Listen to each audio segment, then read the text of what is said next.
Welcome to another edition of the Basketball Teacher Podcast. Our mission is to bring you discussions on a wide array of topics in the coaching world to grow players on and off the court. You can connect with us on YouTube, Facebook, and Twitter, and also reach us directly through email at basketballteacherpodcast@gmail.com. Now, here's your host, Coach Mike Hernandez. Welcome back, everybody. Thank you guys so much for joining us here for another episode, wherever in the world you are listening to us from, whatever platform you're listening to us on. As always, thank you guys so much for the support as we start to close in on year 2 of this podcast. And thank you guys so much for the messages and all the kind words that you have left me and for the show itself. Today's topic was one that, as I was just talking to my guest, was one that really hit not my program, but really hit a lot of the programs at my school pretty hard. And I think it hit a lot of the surrounding programs that I saw also hit pretty hard. And we're going to talk today about, in general, injury prevention, health and safety, kind of physical well-being. And we know as coaches how important it is for our players to not only be healthy, but to know how to stay healthy and know how to respond when their body's acting a certain way and know how to communicate when their body is telling them something. And so this topic is one that's evergreen. It's something that we'll always have to talk about with our players, and always one that it's really good to brush up on and become more knowledgeable on, and really know the way to help our players physically and give them the best chance at a healthy and successful season and maybe even kind of life going forward. My guest today is the assistant coach at Middleton High School. Now, if you're thinking to yourself, wait a minute, Middleton High School, I've heard of that before. You have, because if you listen to my interview with Coach Hartman, he was the head basketball coach at Middleton High School. I'm very fortunate to be able to talk to the assistant coach as well as a certified athletic trainer, which is where I'm going to really pick his brain as well. My guest today is Coach Tyler Hoyt. Coach, thank you so much for joining us. How are you today? I'm great, Coach. Thanks for having me on the podcast. Big fan. Oh, thank you so much. Great to have you on, Coach. Let's go ahead and kind of jump right into it. Where is your basketball journey taking you? Where's your coaching journey taking you? Where's the game led you throughout the way, all the way to Middleton? Yeah, so my journey is a little interesting. Born and raised in Southern California, played 3 sports in high school, football, basketball, and track. Then I went on to play 4 years of Division III basketball at the University of Laverne in California. After Laverne, I spent some time, the combines and exposure events, try to get an overseas contract. When that didn't work out, I decided to go into coaching. Got my first coaching job in California and coached for 2 years before going back to school to get my master's in athletic training from Cal Baptist University. Once I passed my boards and became a certified athletic trainer in 2016, I started working as a high school athletic trainer full-time. I got married in 2017 and we moved, and I felt a call to come back to coaching. So when I started coaching high school again at the school where my wife actually works as an athletic trainer, did that for 3 years. While coaching in the area I was in, I noticed that some of our players in the area lacked some fundamental skills. So I went back and I started my own player development company. I know you talked to Coach Hartman. We're big in player development. And it's something that, attracted both of us to, the job at Middleton. So I started my company in player development. And I went back to work as a part-time athletic trainer at a local charter school while running that company. And then in 2020, my daughter was born, and my wife and I decided to move to Idaho last June. And I got hired by Coach Hartman as the assistant at Middleton, where I currently am. Needless to say, you have been personally and professionally busy over the past few years. There's been a lot going on. It's been a wild ride. I wanted to have you give a quick plug on the importance of being a multi-sport athlete. I know that we are basketball coaches, and basketball coaches are the ones listening to it, but I want you to give a quick plug, because I know you were a multi-sport athlete, about what was the importance of that in terms of just your development, not just athletically as a player, but even like as a person. How important was it that you were able to do multiple sports? I think it was important for my development. I didn't play a lot of club stuff. I was too busy doing a lot of different things. But I mean, personally, for my development, it gave me an outlet in different areas. It let my mind rest a little bit from basketball. And actually, basketball was my third sport going into high school. So I feel like a lot of people can get burnt out pretty easily if they focus too early on stuff. So being able to play football, basketball, and participate in track definitely gave my mind some time to recover, my body some time to recover, but also taught me some new skills and gave me some new things, movement patterns and whatnot that I could use on the basketball court to become a little more successful. Yeah, I think it's one of those things where sometimes I have to like catch myself as a coach, and I just want my girls like in the gym like 13 months out of the year, and I'm like, you better always be in the gym all the time. And I'm like, no, it's really important. I know I have to like stop myself because I know how important it is that they do those other sports and get those valuable skills. And like you said, like for my girls who really love basketball and basketball is their main thing, it's kind of nice for them to have that like other sport that they do that is almost not as much pressure for them, or they really do it a lot more for fun. Not saying they don't do basketball for fun, but it's a lot less pressure on themselves personally than, you know, maybe whatever their main sport is. So Yeah, it's important for kids that age just to go play, mhm. right? I mean, the most important thing for young kids is just to go out and play. Keeps them active, because who knows what they'd be doing if they weren't out there doing something, right? Right, So at right. least I know where they're at. Exactly. Sound like a parent talking to them. I know we're going to focus most of our conversation on you on the athletic trainer side. So I wanted to make sure I got a quick mention about you as an assistant coach. And I know that we have a lot of head coaches that are listening who are always looking for ways to get the best staff possible, as well as we have some assistant coaches listening who are looking for ways to really be the most valuable assistant coach that they possibly can. So I wanted to ask you about how you define success as an assistant coach. What do you feel makes an assistant coach a valuable asset to a coaching staff? Yeah, that's a good question. I think there's a lot of ways to be a valuable assistant coach. I think the most for me is just being loyal to the head coach, the program, the school, the community. I think that's really important. A Mhm. lot of assistants want to become head coaches eventually, including myself. But as an assistant, you got to remember that you're there as an assistant. You got to be 2 feet in that program while you're there. You got to support the head coach, adapt to their philosophies. But having said that, I think it's super important to bring ideas to the table. I think as a coach in general, we need to have a desire to be lifelong learners and always look for ways to improve our program. I really feel that the best staffs have assistants that are open and honest with the head coach, and head coaches that are receptive to those ideas. Personally, at Middleton, Nate's great about that. He's always listening and, you know, including us in the decisions. And I think it's what's made us pretty successful at Middleton. Mhm. But for me, I feel like part of my job as an assistant personally is to bring energy every day, build relationships with our guys, and just being an extension of, you know, Nate at practice and games. There's a lot that head coaches have to worry about, obviously. So as assistants, we can kind of manage other things. For us, we chart a lot during games, so I'm typically in charge of, you know, which coach is charting what. Our assistant coaches help with scouting and player development. And obviously, you know, going into the topic today, Nate definitely listens to my opinions regarding injuries, and I'm usually the one communicating with our athletic trainer at Middleton regarding those injuries. But it just has to be a complete effort, right? Everybody gets to celebrate Mhm. that success in your program when you achieve it as a group.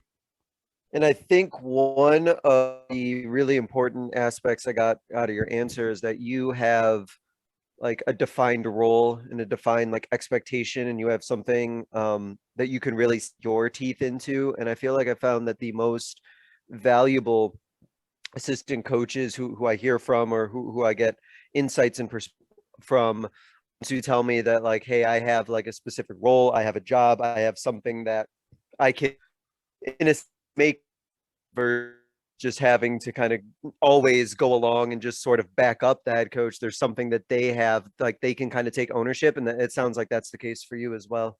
Yeah, and it helps. I think it helps the head coach a ton, right? If he's the one, you know, giving a lot of these assignments and these roles to assistants, and, you know, it's less things that he has to worry about on game day or whatnot. He can kind of focus on, you know, strategy and personnel during the game.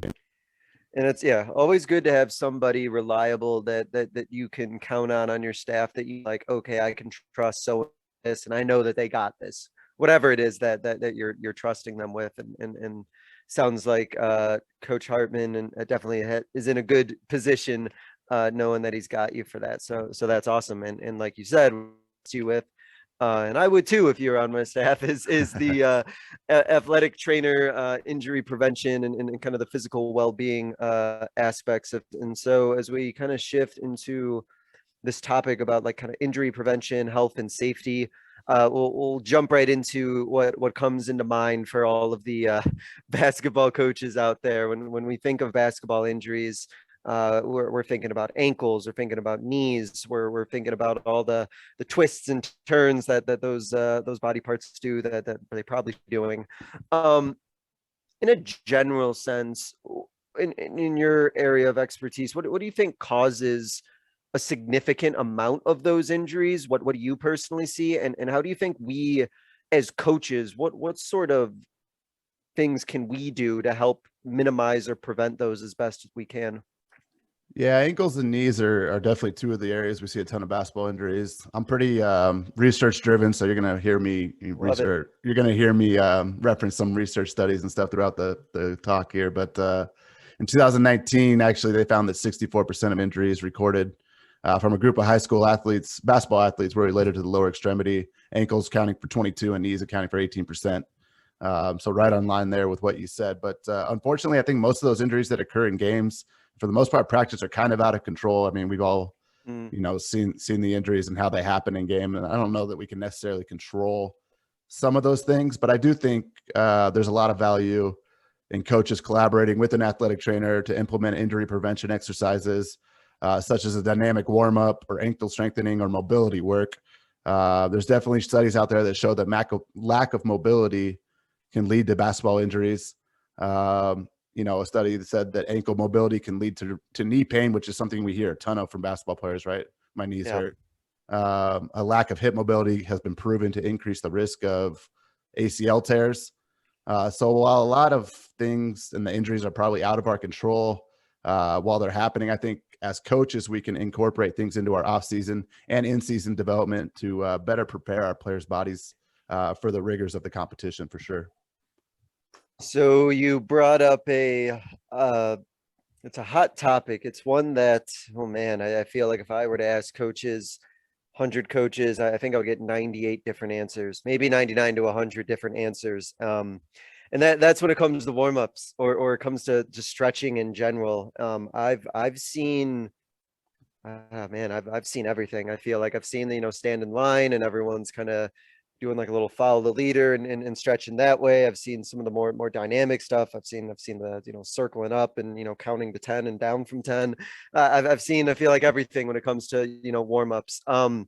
In your opinion, is there if not a right specific way to do stretching and warm up, are there things in general, like as a general rule of thumb that you think are like necessary that goes into like a good warm up?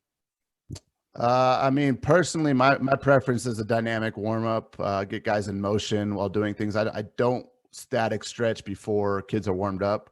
I will say that, if coaches are having them run a couple laps and then static stretching, that's definitely better than just coming in, lining up and stretching. I think the research backs that up, but I think it also shows that a dynamic warm up is probably the best way to get your body ready for a practice or competition. And I know a lot of programs that don't do it, that don't see a lot of injuries.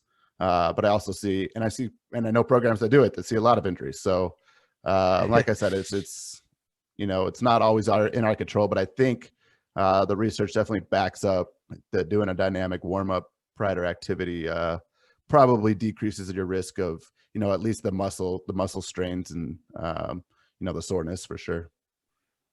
Yeah, I feel like the answer tends to be, like you said, kind of like the idea of like dynamic warm up, and I think a lot of coaches who I talk to, really like the idea of getting the heart rate up and getting things moving. I know I know quite a few coaches who don't like any sort of like walking really on the court. They're like, oh, we got started, we got to go, we're moving, get things going and everything like that. So those coaches will be happy to hear that, dynamic warm-ups and things that get the heart rate moving a little bit seem to be kind of on the right path. But like you said, it's a lot of variables kind of go into it when it comes to the injuries themselves. Yeah, and I don't know everything, but I do follow a lot of research. And if we look at soccer, basically, right, soccer is probably the biggest one that we see it in. If you're ever watching soccer, I mean, they're always doing dynamic warm-ups. Pre-game, when guys are getting ready to go in the game, they're doing a dynamic warm-up. Those are guidelines set aside by FIFA that, this is what our guys got to do to prevent injury. So if they're doing it at the highest level, I tend to follow their lead. It's kind of a good rule of thumb that if it's, if it's necessary for them to do to prevent injuries, it's probably not going to be hurting our players, right? Right. If they do something somewhat similar to that. Um, one of the other challenges that I know I've always faced as a coach, I feel like maybe I've gotten a little bit better, but I know I have a ways to go, is helping my players be able to communicate the way that their body is feeling, and then communicate it in a way that makes sense to me, and I can do something with that information and apply it some way. So in terms of a player communicating to their coach about how they're feeling, what is your process working with players in that sense? Do you have conversations with them about how they can work on communicating how their body's feeling? Because I can imagine in your position, it really is important for you to know what a player is experiencing so that you know how to best work with them. Yeah, I think that the biggest thing is they need to be honest, and as from an athletic training standpoint and from coach's standpoint, you're doing what's in the best interest for your students. So you have to kind of gain that trust a little bit. I know that there's kids out there that think athletic trainers are going to hold them out for everything, coaches that feel the same way about athletic trainers, and I'm sure there are athletic trainers that do that, but for the good majority, I think that they're in it for the right reasons. And I think that being honest is probably the best way. I encourage our kids all the time, during practice. I'm a certified athletic trainer, but if a kid gets hurt, I'm just like, go see our athletic trainer. Like, she's going to take care of you. She knows what to do right now. Yeah. But at the same time, I think that, understanding injuries is pretty important. And we have to understand that that no two injuries are the same. People heal differently. I've seen people come back from an ACL tear after 6 months. I've also seen it take over a year. So, from an athletic trainer standpoint, we're using rehab plans and protocols for most injuries. We're looking at things like pain levels, swelling, bruising, range of motion, strength, functionality, sport specific movements. It sounds pretty cut and dry, but the truth is there's much more that goes into rehabilitating an injury. We really think about an injury as a physiological thing, but it's really psychological at the end of the day too. But one of the big things we focused on, when I was in graduate school, was something called kinesiophobia, which is the fear of movement. It's an area that me and my wife both have done research studies in. And some athletes, a good amount, according to our studies, have a fear of returning back to activity after injury, especially these young kids. So let's take a look at a couple basketball examples so that coaches can relate during this. A player that rolled his ankle on a three-point shot because a defender stepped under him, or a player who broke their arm because someone undercut him on a rebound. They're probably going to be thinking about that when they return to play, right?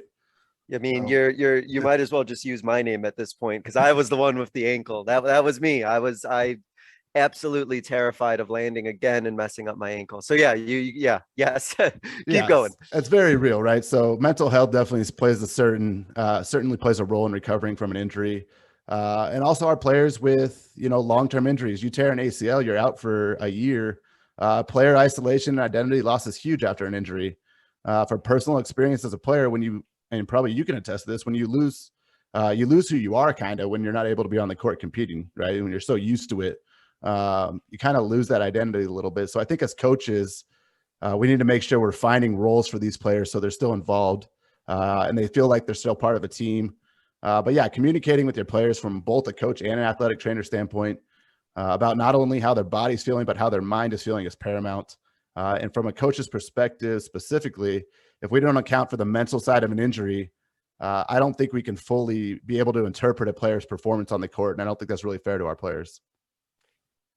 So you mentioned about the idea that athletic trainers sometimes can be almost seen as like the enemy, or almost seen as like the one keeping a player from getting back on the court. I want to circle back to that point, because it has to be a priority, I can imagine, for a coach to establish that relationship with the athletic trainer, like first off between the coach and the athletic trainer themselves, but then also with the athletic trainer and the team itself, because I can imagine if that doesn't exist and that relationship isn't built, very quickly a situation can devolve where like the athletic trainer is like a hindrance or is like the barrier between, the player returning back to play, and that could create a really bad environment if that positive relationship isn't established right away.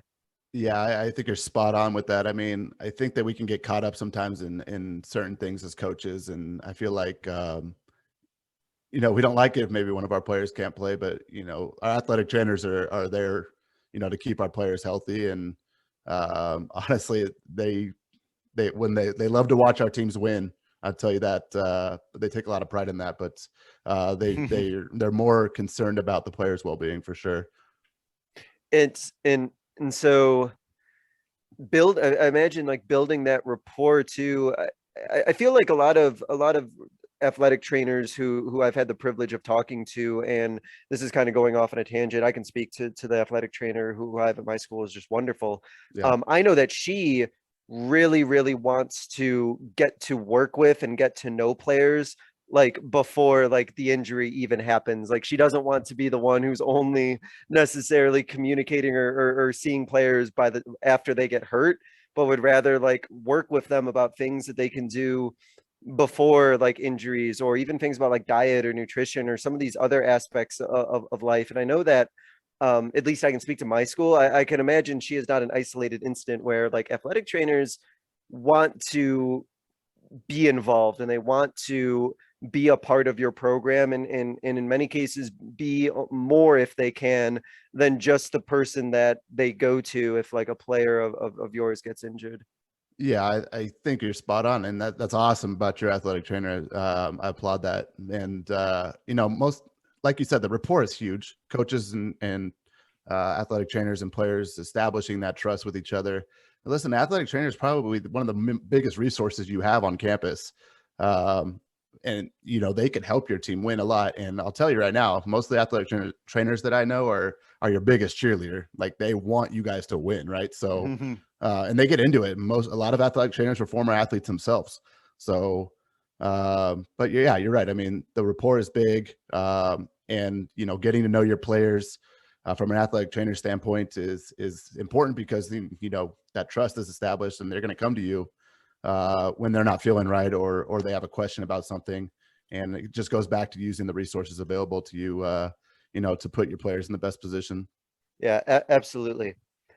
This is such a general question, so you can take this answer any which way you want. But the process of rehabilitating from an injury, I'm somewhat in the dark in this process. I have a general sense of kind of what goes on when a player is injured and then they're going for the rehabilitation process, but there may be some coaches who are, maybe even more in the dark than I am about what the rehabilitation process, and I guess to a certain extent, like what athletic trainers do when a player has, that ankle injury or that sort of, situation come up. So this is very general, and you can use examples if you want, or give specific examples to help anchor this question a little bit. But what would be a process for an athlete when they have an injury and they need to rehabilitate and work towards getting back on the court or field? Yeah, I'll give you a general an answer as well, and it varies from the truth is it varies from athletic trainer to athletic trainer, but Sure. I think that the main parts is once that injury occurs, we're going to evaluate first of all. We have in schooling we learn special tests, we learn how to test strength, how to test range of motion. We're looking for certain things that sometimes we can't do much, and we have to refer out. We have to send them to the doctor. We have to send them to the hospital to get imaging done. But we'll use an example. If we can determine that that ankle's probably not fractured, first we're going to try to get that pain and swelling down, and we're going to try to get them moving that ankle. I don't know if a lot of coaches have probably heard the term RICE, which is rest ice compression elevation. It's a little old school. They've added early movement into that now. So So we're not just I stiff. don't mean to cut you off, Yeah, but I go actually ahead. read this. I forgot where it did. Maybe it was in the back of a cereal box somewhere. I don't know. I read this somewhere that the ice part is outdated, or like just icing in general like isn't as effective or like helpful on certain things as like originally thought. I don't know if there's any truth to that, but I did remember that and I wanted to ask you that if that's something that is true or not, or if I read that, like I said, at the back of a cereal box or something. I think the research kind of varies on that, for sure. It's pretty controversial in the athletic training world whether Oh, people is use it? ice or Oh, not. And interesting. personally, for me, I'll use ice as a pain stopper, right? Because that's going to shut down and that's going to vasoconstrict and shut off all the pain receptors. So I'll use it as a pain control. I'll also use it to to get the initial swelling down, but I won't really use it. We see some pitchers, we see pitchers with ice on their shoulder all the time in baseball. I won't use it for that. Elbows. I think it slows down the recovery process personally. I think the research backs that up a little bit, but I do think there's good uses for ice. But yeah, in general, I think we're more concerned with getting those body parts moving a little bit more now. So pitchers, and go back to baseball, but pitchers have cool downs and they have shoulder stability and mobility stuff they'll do after they pitch. It's a cool down. So moving the body parts probably a little more helpful in the recovery process. But yeah, so back to the ankle and all that. So after we get that pain control down and get that thing moving, we're going to try to improve their range of motion and get their strength back to where we thought it was, or where it was originally was, right? In comparison to that other ankle. Once we can do that, we can get them on their feet a little bit, moving, do some light stuff, some toe raises, do some stuff that's going to put them weight bearing stuff that's going to put that ankle joint on load and stretch or in stress. And, from there, we'll kind of take it step by step until we can get them back on the court doing things like cutting, doing things like backpedaling, doing things like jumping, things that you would see on a basketball court, right? Sport specific movements. Yeah. And then, once all those things check the boxes and coming back to the mental health thing, we talk to them and, we feel like they're ready to go back, then, we'll clear them to do like a half practice, see how they do, do the warm up, see how they do. And then progress from there to a half practice into contact practice. And then we'll throw them back in and see how they do from there.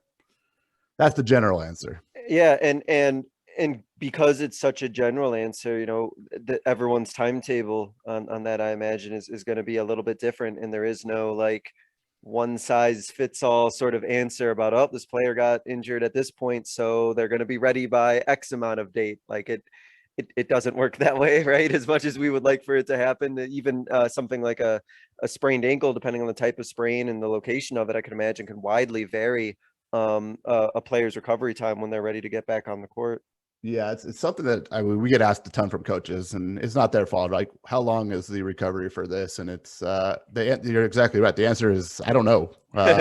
Generally we can give a generalization, right? I've seen ankle injuries take this long to this long, but even no two injuries or people are the same. Like I said earlier, I've seen ACL tears take 6 months to recover, and I've seen others take over a year. We look at a guy like Cam Akers in the NFL this year with the Rams. Like, he came back after like 6-7 months from an ACL tear, playing at a high level in the playoffs in the Super Bowl. So, but like I said, I've seen it take over a year. And even from personal injuries, like I've had multiple ankle sprains. No two of those have been the same. I've come back in a week. I've also come back in, 3 weeks in a month. The injury can vary, especially with sprains and strains. There's grades that we can test and see. They have a grade 1 ankle sprain. It's maybe not that bad. It's slight ligament damage. But if they have a grade 3, it's probably ruptured ligament. You're looking at surgery most likely. So, yeah, like I said, no two things are the same. As a follow-up to that, something that just came to mind, I'm curious about your thoughts on this.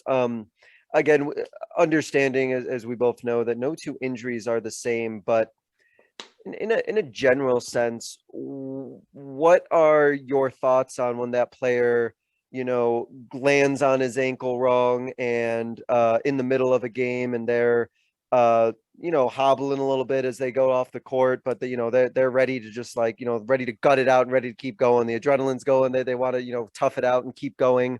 Is that something that, as just in your athletic trainer brain, is there alarms to that? Is that like a no, like players shouldn't in general be trying to gut these things out even if they have the adrenaline for it? Or do you think that there are some cases where, like, okay, like, well, he's hobbling a little bit, but maybe, get him going a little bit and, can get him back out there? In general, what are your kind of thoughts on those situations? Because that's always a tricky one, I know, for us coaches. Yeah, I think that varies case by case as well. But I think generally, if we notice that a player is injured, we're going to test them regardless. And that could be quick, right? That could be, can you do 10 calf raises, or can you go up on your toes 10 times? Oh, hold on to my table? Can you do 10 squats down on your leg? Okay, jump up and down for me 5 times. They could do all that.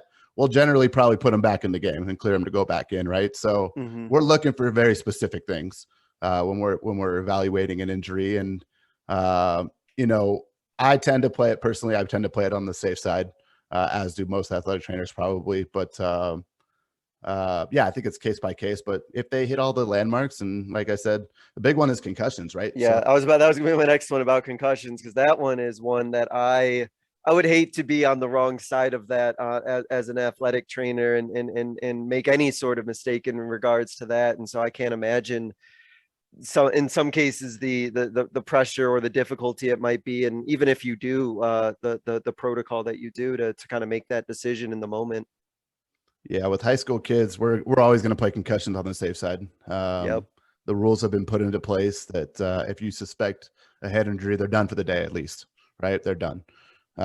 Coaches have to understand that from the get-go, especially in football and other contact sports, but concussions happen a lot in basketball. So, kid takes a charge, hits his head on the ground. We're going to look at that. So, I mean, so if a kid's feeling, has some symptoms, and we think that there's a possibility of a concussion, whether there is or not, we're going to hold them out for the day. We're going to go over our complete testing and what we do, asking them our questions, and most likely we're probably going to refer them to a physician because it's a little bit out of our scope after that. So we're going to make sure that we're going to make sure that they're healthy at that point. So we play it on the safe side, especially with concussions. And those are the same thing as ankle injuries, right? Like, no two concussions are the same. The way a player responds, the way a player reacts. And I know I've had players with concussions who were able to get through the protocol, and I know players who've had them they experienced like the nausea and the loss of sleep, and went through that whole process and had a much more extensive road to recovery. Oh yeah, I mean, concussion, we see it a lot, right? I've had concussions that I was like, from an athletic trainer. I mean, this is definitely not textbook, but I'll think to myself, I think they'll be back in a week, and it takes them a month, and they keep having symptoms, and we're going through the protocol, and on day 3 of the protocol, they start jogging and they have symptoms, and you're like, oh, we got to start over. So Yep. Like you said, no twos are the same, and going back, kids they heal differently, and mental health comes into play, and whether or not they have symptoms, sometimes they might just be worried about going back in the game. And that's very real. And we have to acknowledge that too, as coaches and athletic trainers.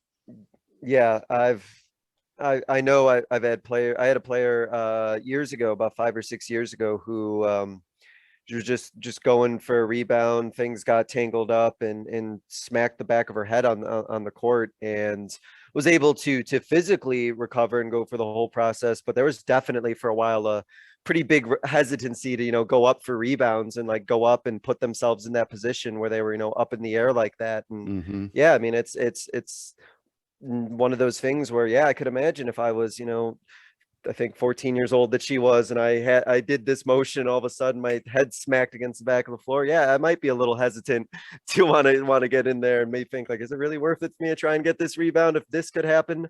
And everyone has their own process to it. Yeah, it's traumatizing for sure. So we definitely, like I said earlier, the big kinesiophobia thing, fear of movement, that goes right into that, right? Kids are gonna, especially kids. I mean, adults do it too, but they're gonna think about those things that cause them that injury, and it's gonna provide some stress on them. All right, Coach, I'm going to give you the opportunity to put us as coaches on blast here, and call us out for what we do wrong. What do you think coaches do in a general sense, and maybe some general things that you see What are some things that you think coaches do, whether it's in practice or just the way that we kind of run our team, or maybe off-season stuff? What are some things that coaches do that you think adds unneeded stress on players' bodies? I'll get pretty specific into this answer, but for me, it's more about what they're not doing, but I'll get into that in a second. There are certain things, when we're doing lifting, if we're correcting their movements, are we correcting their exercises? Are we watching their technique? Certain things are definitely preventable and are adding unnecessary stress. I think for the most part, coaches do a pretty good job of not adding too much stress physically. But I think it's more about what we're not doing as coaches. And this is a pretty hot topic. And, we think about our high school and college level athletes. Let's think about all the external stressors going on in their lives, right? So students got a full plate with homework and tests. They're worried about getting to the right colleges, the admission process. They could be having issues at home. They might be having to work to help support other family members. They might have relationship issues. Social media is contributing to a lot of stress now. Add that to the pressure to perform. There's so many factors, right, that our young kids are going through, and then we're trying to get them to practice, right? So let's take a couple scenarios. Maybe you have a player who's showing attitude in practice, but they just found out their parents are getting divorced. So we don't know that, right? So we could just write that off. Or maybe we think a player's being lazy in practice, but they didn't eat last night because they didn't have enough food, or they didn't sleep enough because they had to share a bed with two other siblings.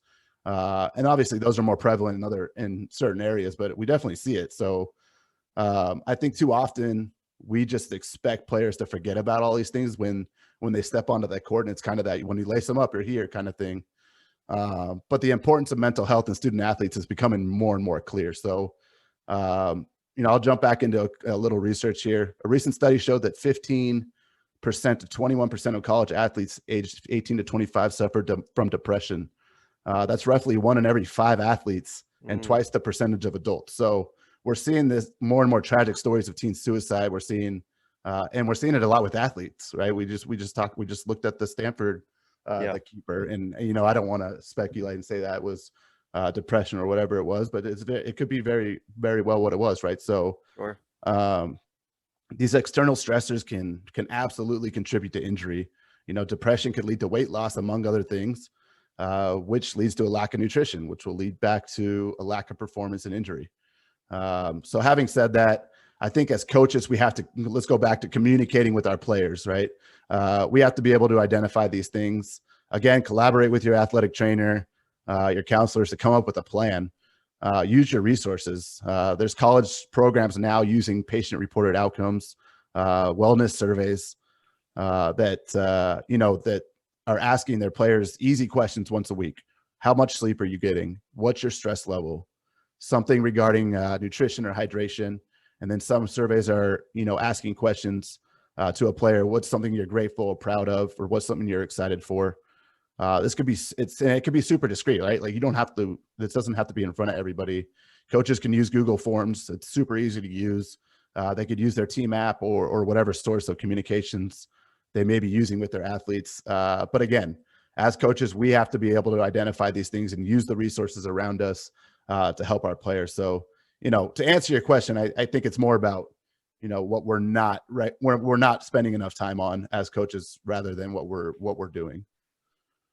And just adding to that a little bit, it sounds like something that we can do as coaches is sort of understand our own like professional limitations, Right. and understand where our ability of expertise kind of hits the wall, and that we're really fortunate, and so many of us in the schools that we work at, that we have people who are very qualified with things like athletic training or things like mental health and some of these other areas that these individuals went to school and dedicated a lot of time learning and becoming experts at, and that we as coaches, I know that we sometimes want to be like the end all be all, my way or the highway, and you're going to listen to me and only me sort of deal. But why, for me, I wouldn't want to have to put all that pressure on myself to feel like I have to be an athletic trainer, expert at like diet, nutrition, a mental health expert, and put all this undue pressure on me on these things that I don't have the necessary qualifications for, and instead use the resources that I have who do have those qualifications, because ultimately that's going to be for the betterment of the player. Absolutely. Like you said, so many resources, and as a coach, like, you don't have to worry about those things, right? Our job's to coach games and, develop our players, and, it's on court stuff. And you have a team. Like, we expect our guys to play as a team, right? Like, it's the same thing. Like, use your resources. Don't try to do everything ourselves. And I've definitely fallen guilty of this too, being a coach. So I'm not standing over here on my high horse or anything. I'm just, use a team approach. You got the resources, and let's work together as a team and collaborate so that our players are in the best position possible. That's going to help you out as a coach, right? I mean, that's going to help your players play better. Honestly, it's going to help your team play better. So at the end of the day, it just helps you. Well, it reminds me of what you said about the when you kind of refer out to things related to head injuries or concussions. It's kind of like the same thing for me or for coaches. Like, there's a certain level where it's like, okay, I can get you and help you to a certain level, but something eventually is going to get past that level of my understanding, and now I need to refer you out to somebody else, or somebody who has the qualifications to help you. And maybe that person needs to refer out to somebody else. But just sort of understanding like where my own level of like expertise is, and understanding like, here's what I know and here's what I don't know, and here's like what I'm qualified in and here's what I'm not qualified in. And there's nothing wrong that I'm not qualified in those certain areas. I just know I'm not. And just being able to kind of be real with myself. And like you said, like, then I would have these situations sometimes I'm really grateful for. And this kind of ties back into something you said, where I have players who have been going through things and have been certain experiences and stuff that's going on at home, and they know that they can go talk to like their counselor, go talk to like the school psychologist, and they know that they're going to let me know about what's going on. But they also have that comfort level, and they understand like who they should go talk to, because like me and my coaching staff have like made it clear, like, hey, go talk to these people because they're awesome and they can help you, sort of thing.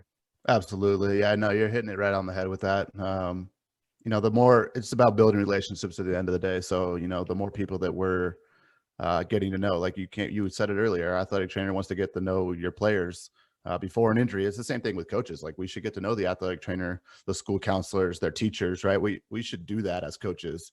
That should be part of our job to do that, so that we can, take that team approach for sure. But And it also, doesn't hurt, real quick, to have more adults that care about like the kids. That certainly doesn't hurt to have more adults invested in the betterment of these players. never a bad thing, right? Never a bad thing. And yeah, knowing your limitations is big. I think the high school does a pretty good job with safe sport and NFHS courses, and to educate coaches on certain things. But there's definitely going to come a time where you're past your limit, and at that point, you just got to trust your resources, and know, like you said, or like we said earlier, that if you have a good relationship, you already know that we're gonna, everybody's looking out for your player. Excellent. Speaking of limitations, I know this is one that I have, even though I'm still growing in this area. What do coaches, in a general sense, again, everyone's knowledge is a little bit different, but what do coaches, especially like at the younger levels, whether that's elementary, middle, even high school, even, what do we as coaches in a general sense need to maybe understand about physical, human, and teen development when it comes to their bodies? Because I think sometimes we get a little bit lost and think we're coaching like professional athletes who are done Oh growing, yeah. and this is where they're at, and like, this is who I have, and that's all you have going on. But obviously, most of us listening are dealing with people well into their development stages. So what do you think in general we should know about human or teen development, even in regards to their bodies? I think the easy answer is that they're still growing, right? And they're still, the bodies are not developed yet. And, a lot of our high schoolers come into high school with no muscle. Like, let's just be honest. Like, they're not there yet. They don't have the strength. They don't have the mobility. They don't have the coordination to do certain things. So I think that's probably the easy answer to that, is that we just have to understand that, like you said, we're dealing with 13 to 18-year-olds here, and they're definitely still growing. And again, I've been guilty of it. You get caught up in a lot of external factors and winning and accolades, but at the end of the day, like, these are kids. So they're definitely still growing. I definitely have more specific answers and issues that I think that we can understand about, development, and things that I think can contribute to, taking care of our players better, if you want to get into that. Yes. If you want to fire off some examples, I'm all ears of things that you got. So it's going to be a little longer of an answer, but going back to earlier, right? We talked about multi-sport athletes, and this is a huge taboo topic. And like you said earlier, but it's something I really strongly believe in, and it's specialization, right? So in my opinion, I think our kids are playing too much basketball. I really do. I think we need to encourage our kids and our young athletes to participate in multiple sports. Some people just turn this off. No, I'm kidding. and it's fine. And it's fine if you don't agree. I agree. But keep listening. I promise. I'll dive into research and we'll talk about stuff. And listen, I'm not going to blame anybody. High school coaches, AAU, private trainers. I'm a private trainer, right? I'm a high school coach. So, I'm not blaming anybody. Nobody is the root cause of an issue. But I think it's important that we're encouraging our kids to participate in multiple sports. Like I said earlier, cross-training unlocks new movement patterns. It's enhancing skill used on the court. It breaks up the mental grind and gives the brain something else to think about for a while. In 2017, basketball was found to be the largest youth sport in America, with over 10 million boys and girls aged 6 to 17 participating. Between school, club, and private trainers, our kids are at it year-round right now, and it's just not healthy, honestly. And that doesn't mean they can't participate in all three. It really doesn't, but there's good ways to do it. So, I've also heard the horror stories of people telling kids, 7th graders, that if they want to play college basketball, you should be playing year rounds. And it's just that's not accurate at all. Right. So, it's not. That's not good. Yeah, no, absolutely. And we as coaches should know that. So, USA Basketball has great resources, USA Youth Basketball. They suggest delaying specialization till age 14 or older, which is high school, right? And that seems pretty reasonable to me. In my opinion, I would push that a little closer to 16, as studies on world-class athletes in basketball and other team ball sports have shown that top performers at the highest level often delay specialization until 16 or older. And specialization, again, that's training in something 8 months out of the year. Which is a lot. That's a lot for somebody, especially a high schooler. So we talk about certain players, and one comes to mind, Kobe Bryant. He's big on this. Before he passed, he was big about development and kids playing multiple sports and stuff. And we talked about guys like Dirk and Steve Nash and Tim Duncan, and how they all excelled in other sports before basketball. Yeah, I was thinking of Hakeem Olajuwon. That one came right to mind here. Big soccer player. Yeah. Dirk was a tennis player. Steve Nash played soccer. Tim Duncan swam. Like these guys, they're all involved in other sports. And, that's just part of the equation from a developmental aspect. That's probably we could probably do a whole nother show on that, honestly. But let's talk about a little bit about how that can contribute to injury. There's an article published a while back. I don't know if you remember when Julius Randle had that really bad leg injury with the Lakers. Oh, yes. And without going too much detail, the article, there was a lot of league medical personnel, including the athletic trainers, physical therapists, team physicians, even Adam Silver was in on this, that said that our young basketball players' bodies are broken down by the time they hit college. And these are people that deal with them every day, right? When they get to the league, they said a lot of their bodies are broken down. So again, I think we're playing too much basketball. We're not giving our bodies and minds, probably more importantly, our minds time to recover and rebuild. And our bodies just aren't designed to handle this load. So a couple more things on this. Dr. Mike Clark, who's the founder of Fusionetics. If you don't know what that is, it's a program widely used across the NBA and college basketball that focuses on movement efficiency and injury recovery and prevention. He brings up something called the performance paradox. And basically what that is he says, because of all the specialization, the kids are bigger, faster, stronger, and more athletic than ever. That sounds like a great thing. And obviously as coaches, we love that, right? Like these kids are great. I mean, and we're seeing it, definitely seeing it. Oh yeah. These kids are, like I said, but at the same time, they're not working on the things that prevent injuries and to help them recover. They're not doing the important things. A study in 2016 from the University of Wisconsin found that 36% of high school athletes classified as highly specialized. Again, that's 8 months in one sport. And those athletes were 2 to 3 times more likely to suffer hip or knee injuries.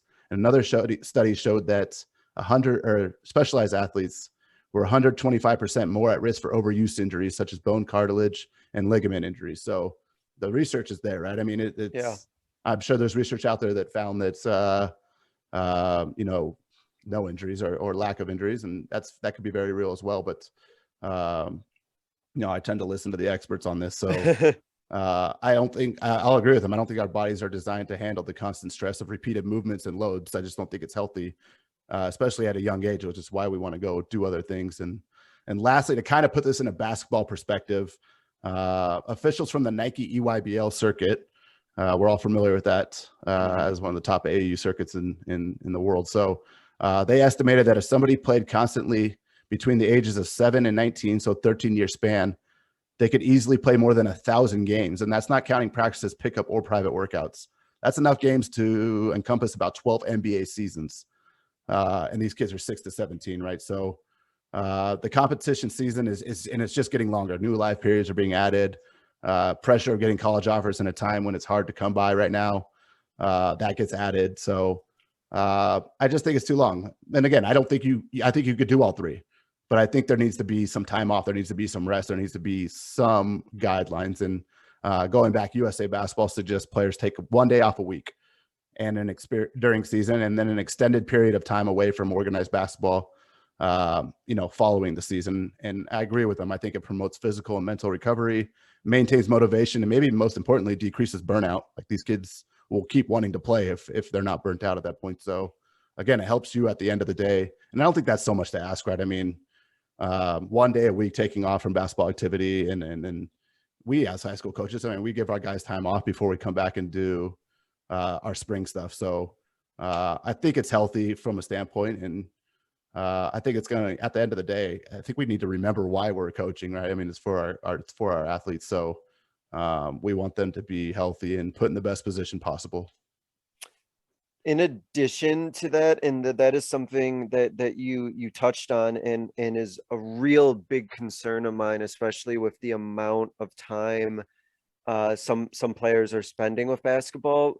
One of my biggest concerns is that we're creating a system where so many of these players are having their identity be wrapped up as like being basketball players. And I'm really curious as to what, and I'm just thinking out loud, but like really curious as to what happens to a lot of these players' psyche if, one, they don't go to college for anything basketball related, and two, even if they do go to college for something basketball related, chances are about 99.9% of them are done after college, and then they're 22 years old and they've spent how much of their formative years identifying as a basketball player. And then it's like, what are they once they're, out in the world at like 22 at the latest for 99.9% of them?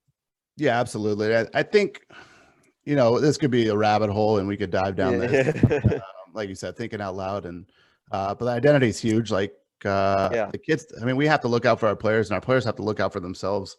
And I'll just use an example. Someone posted today on Twitter about a freshman transferring after his freshman year, but doesn't have any stats. And why would you do that? And I'm like, maybe they didn't have their major at that school, right? Maybe they wanted to move closer to home. I have an athlete right now that I talked to that she wants to move closer to home. She's in the portal. There's a lot of variables, and if you're just focusing strictly on basketball, it's going to end. I promise you that one day or another. Even if you're a professional basketball player, it will end. It ends for all of us. Yeah. So, you have to do what's best for you. And, I know there's plenty of NBA players that play year round, but I think if you're looking at the broad picture here, probably started specializing when they got to high school. I don't think a lot of them started when they were in 6th, 7th grade. I'll tell you that. Right. And I'm cool with that. Like, I'm good with you getting to high school. And be like, I want to focus on basketball. That's good. Your body's starting to develop a little bit. I just think it's too young at age 7 to 10 or 7 to 11 to even do that. There's so much just skills, physical and mental, that can be just gained just playing multiple sports, and again, about the overuse. And I think I've talked about this story on this podcast before, but a girl of mine who was able to hit 2 free throws to close out the end of the game. And one of the reasons why I know it was pretty easy for her in a high pressure situation is she's a football pitcher who's like used to being on the mound by herself and just having to make things happen on her own. So that was like an easily transferable skill. Or like, I've had girls who've like played tennis and their footwork is quite a bit better than some of my other girls who don't. So like there's just so much benefit to it. And I don't ever want to be the coach that pushes, my girls to hate basketball and kills their love for the game by forcing them to play, 13 months out of the year. So, and go on to that, I'm sure we as coaches also agree. I don't want to have girls who are out there playing, year round, and all of a sudden they, tore their ACL because they never took a month off, and they tore their ACL playing some club game. And I'm like, oh, well, I guess you're done for the season now. Great. Burning yourself out, and it wasn't even, on a game I was coaching, sort of thing. Yeah, and you're right. I mean, other sports gives you a chance to for your body to heal. I mean, there's people that say that the basketball is like one of the most physically, impacting sports on your lower body, and I agree. I mean, we're jumping constantly, a lot of jumping, and volleyball's probably up there with that as well. But I mean, like your example, pitcher, it's a very, you use your lower extremity, but it's a very upper body at times sport, and you're giving your lower body a chance to heal while you're doing that, for sure. While being able to acquire different skills, right? Our best one of our top players from Middleton this last year is an all-state wide receiver, right? Like things he does because he's an all-state wide receiver is like he does that because he plays football. We have a tennis player in our starting lineup. We have a baseball player in our starting lineup. So, I think that multi-sport athletes are, I think we look at the highest level and guys will say, well, they didn't play multiple sports in high school, and maybe they didn't, but they probably did when they were kids. But, definitely, I think there's a lot more benefits to playing multiple sports and not specializing than there aren't. And just selfishly as a coach, I just like watching my girls like play other sports. I like to go see them in a different environment. I like to go see them on like the tennis court or like the softball field or like on a volleyball court. Like it's just kind of cool. Well, and you're thinking if you go see them in their other sports too, like doing their thing, it's pretty fun. Well, as an athletic trainer, we see them obviously too, and we love to see them in multiple spots. But I'll tell you, I mean, college coaches will recruit. I mean, they will go to other sports. A school came and watched a football practice this year for a kid, and I've heard so many stories about that. Right, like they'll come and recruit you in other sports. They want to watch you in other sports, so it's not just us. Like they want to see. There are college coaches that will look at those things too. And I'm not saying they're going to recruit you because you're multi-sport. I'm saying that they like the fact probably that you're multi-sport and they want to see you perform in other sports. Yeah, it's like you never know who's watching, even if it's not the sport that you're thinking about. You never know. Sure. Never who's out there checking you and then seeing the cool things that you're doing. Oh, that's awesome. Before we hit the concluding statement, because I know you had a lot of research based things and some really awesome stuff that you prepared. Was there anything before we hit that concluding segment that we missed? Any points to any of the answers and any research that you did that we missed out on, or did we get it?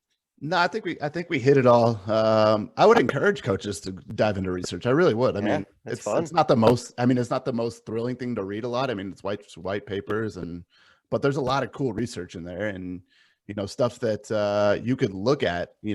What benefit does a dynamic warm up have? And there's people who have done these studies, and I'm not saying they're the end all be all, right? I mean, you definitely have to. Like I said, be a lifelong learner. I think that's part of it. Like we listen to podcasts as coaches, or we should be. We watch games. So, why not read research? And I know when Nate was on, he talked about wanting to improve in other areas. And, I think that's one of the coolest things about Nate is that he knows, you talk about limitations. He knows where he's limited. And he surrounded himself with people that can help him become a better coach. And, I think research is probably one of those ways. And it doesn't even have to be reading white papers, right? Go read articles. Like Sports Illustrated publishes them all the time. So, definitely just keep learning and definitely look at the research because these are people that do it for a living. And it doesn't hurt if you do some research and you have some research to bring for, some of those parent meetings or other meetings you have going on. If you got some, they might not want to hear it, but it's pretty cool to have some research to back it up. Like literally, here's some research that shows, some of the decisions I make. It hurts to have that. Yeah, we talk about recruiting, right? I mean, that is basically research. If we gave a recruiting seminar right now, we're basically just giving them facts and research, right? You have to have a certain GPA, or this at the scale you have to have on the SAT. Like we're just giving them facts, and that's just research. And at the end of the day, that's very simple form, but that's what it is. Yeah, no, that's well put. Coach, to wrap up, there's a couple questions I ask every guest and get started on this one. You can think for this one, whether it's your coaching career or your athletic training career. I'll let you interpret the question how you want. But thinking back on your career in a general sense, what is a moment of yours that you think others listening would be able to learn from? Yeah, I think this is pretty broad, but I think just remembering, go back to this, remembering why we coach, right? I mean, it's for our players at the end of the day. We don't make a ton of money coaching high school. I'll tell you that, right? I'll say that. So I think we can often get caught up in things like winning state titles or winning games or accolades, coach of the year. And I'm guilty of this as well. Like, I just want to win. Like, that's just the competitor in me. But I would just encourage coaches to, one, build relationships with their players and their staff, including the athletic trainer, counselors, teachers, athletic director. And at the end of the day, remember that these are 13 to 18-year-old kids we're dealing with, if I'm referring to the high school level. Which is where I work. So they're fragile, they're impressionable, probably more now than ever. And, we're a super important part of their development, not only as basketball players, but as young men and women. So I always say we can either enhance their development or we could stunt it by what we say or do. So, we have a really cool opportunity as high school coaches to, kind of launch somebody's, life. And it's really cool to be in that spot, but it feels like a responsibility as well. It's a fun responsibility, right? It's kind of part of it, right? Is that there is that responsibility, and then there's that challenge element to it. So yeah, it's like, it's a little daunting at times, but then it's like, that's part of the fun too. Like, I like the challenge, right? It's like part of being a competitor, right? That's it's awesome. To wrap up, Coach, I give every guest what I call a 60-second soapbox. There is no timer though, so if you need to go longer, that's perfectly fine. Your platform to get out your final message, it's kind of a closing idea that you want to leave the listeners with. So I'm going to let you take the floor and just have it and kind of take it from here. Yeah, well, thanks everybody for listening. I do want to mention and plug that March is National Athletic Trainers Month. So if you have an athletic trainer at school, go ahead and thank them. Just thank them for what they do, and take the chance to, go get to know them, go build that relationship. These are individuals who work to take care of our student athletes and are often dealing with entire athletic programs by themselves. So I think it's really important that, we have a lot of respect for them. We acknowledge them and that we thank them. And I think that this is the perfect time to do it. March is running out, but, you still have a chance to go thank your athletic trainer. And I think that a lot of times they're the unsung heroes and they don't get the recognition that they deserve. So I think it's really important for us to acknowledge them as part of our team and, part of the unit that makes us go as a program. And to add on to that, I'll just say thank them every month, thank them every week, thank them every day when you see them too. Always. No, always thank them. And thank you. So there we go. And thank you as well for the work that you do. And thank you for spending some time talking about some injury preventions and some health and safety, and appreciate the research too. I appreciate some of the stats and the research studies that you cited as well. So thank you, Coach Hoyt, for everything and sharing your insight. Good luck to you. Good luck to Coach Hartman. Good luck to Middleton. And hopefully your players continue to not only be successful on the court, but stay healthy as well. Thank you so much, Coach. A lot of fun, Coach. Thanks for having me on. And if you guys have any questions and need any resources, you could definitely find me on Twitter. So ask me anything. I'm always an open book about these kind of things. But again, Coach, thanks for having me on. Excellent. Thank you guys. And thank you guys so much for listening. This was another edition of the Basketball Teacher Podcast, and we will see you guys next time. Thank you for listening to another edition of the Basketball Teacher Podcast. Make sure to connect with us on YouTube, Facebook, and Twitter, or reach us directly through email at basketballteacherpodcast@gmail.com. Take care, be safe, and we'll see you next time.